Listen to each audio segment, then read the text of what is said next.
आकाशवाणी भोपाल से प्रस्तुत हैं प्रादेशिक समाचार।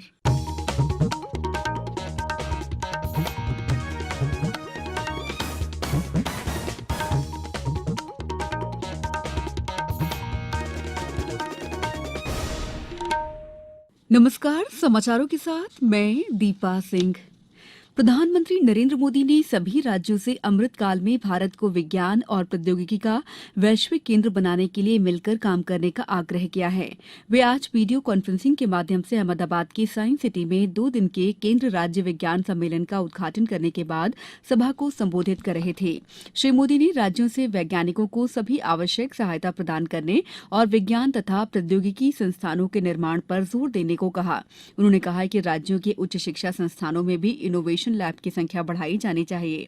प्रधानमंत्री ने कहा कि उनकी सरकार विज्ञान आधारित विकास की दिशा में काम कर रही है। उन्होंने कहा है कि विज्ञान और प्रौद्योगिकी के क्षेत्र में निवेश में काफी वृद्धि हुई है। श्री मोदी ने कहा कि आज का नया भारत जय जवान, जय किसान, जय विज्ञान और जय अनुसंधान के मंत्र के साथ आगे बढ़ रहा है। मुख्यमंत्री शिवराज सिंह चौहान ने कहा है कि पशुओं में फैल रही लंपी स्किन बीमारी की रोकथाम के लिए सभी आवश्यक कदम उठाने के निर्देश दिए गए हैं। उन्होंने कल भोपाल में एक बैठक में कहा है कि बीमारी प्रभावित क्षेत्रों से लगे जिलों में अतिरिक्त सावधानी बरती जाए और अन्य राज्यों से आ रहे पशुओं पर भी प्रतिबंध लगाया जाए। मुख्यमंत्री ने इस बीमारी से बचाव के लिए अधिक से अधिक पशुओं में आवश्यक टीकाकरण सुनिश्चित करने के भी निर्देश दिए। उन्होंने कहा कि पशुपालकों को मार्गदर्शन और सहायता उपलब्ध कराने के लिए हेल्पलाइन नंबर भी जारी किया जाए। गौरतलब है कि प्रदेश के रतलाम, उज्जैन, मंदसौर, नीमच, बैतूल, इंदौर और खंडवा में इस रोग की पुष्टि हुई है। धार, बुरहानपुर, झाबुआ में पशुओं में इस बीमारी के लक्षणों की सूचना प्राप्त हुई है। प्रदेश के 10 जिलों में 2171 पशु इस बीमारी से प्रभावित हुए हैं, जिनमें से 1717 पशु के स्वास्थ्य में सुधार हुआ है। अब तक 77,534 पशुओं का टीकाकरण किया जा चुका है। भारतीय रिजर्व बैंक अवैध ऋण ऐप पर अंकुश लगाने वैध ऐप्स की स्वीकृत सूची जारी करेगा। सूचना प्रौद्योगिकी मंत्रालय ये सुनिश्चित करेगा कि ऐप स्टोर्स में केवल वैध ऐप्स ही डाउनलोड हों।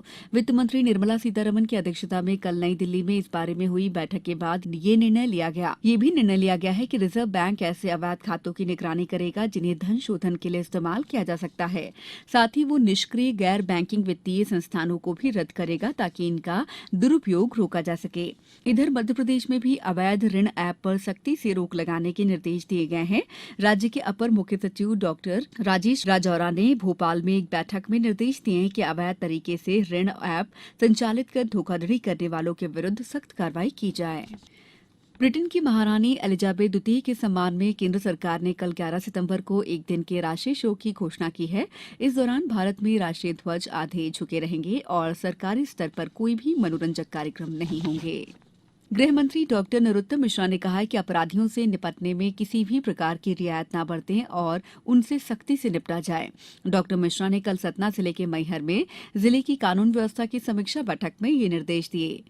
मंत्री डॉक्टर मिश्रा ने कहा कि बेहतर कानून व्यवस्था के लिए संसाधनों में किसी भी प्रकार की कमी नहीं आने दी जाएगी। उन्होंने कहा कि मैहर में मां शारदा मंदिर में शारदीय नवरात्रि में लगने वाले मेले में श्रद्धालुओं के लिए पर्याप्त बंदोबस्त सुनिश्चित किया जाए ताकि श्रद्धालुओं को किसी भी प्रकार की परेशानी न हो।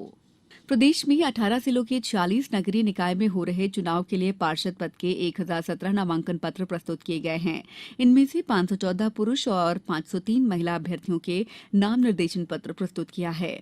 सचिव राज्य निर्वाचन आयोग राकेश सिंह ने बताया है कि सागर में 30, सिंगरौली में 21, शहडोल में 172, अनूपपुर में 114, छिंदवाड़ा में 91, बैतूल में 82, रायसेन में 18, खंडवा में 58, बुरहानपुर में 2, खरगोन में 157, अलीराजपुर में 48, झाबुआ में 109 और रतलाम में 27 अभ्यर्थियों ने नामांकन पत्र प्रस्तुत किए हैं। नामांकन पत्र प्रस्तुत करने की अंतिम तिथि 12 सितंबर है, जबकि मतदान 27 सितंबर को होगा। मतगणना 30 सितंबर को की जाएगी। कोविड वैक्सीनेशन के लिए अब 14 और 28 सितंबर को महाअभियान चलाया जाएगा। आजादी का अमृत महोत्सव के अंतर्गत 75 दिनों तक निःशुल्क कोविड टीकाकरण अभियान चलाया जाएगा। इस विशेष महाअभियान के दौरान कोवैक्सीन और कोविशील्ड दोनों वैक्सीन लगाई जाएंगी। इस महाअभियान में प्रथम, द्वितीय और प्रिकॉशन डोज भी लगाया जाएगा। अब कुछ समाचार संक्षेप में।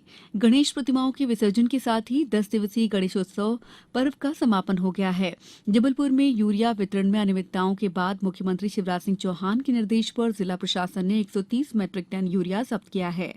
इस बुलेटिन में इतना ही। नमस्कार।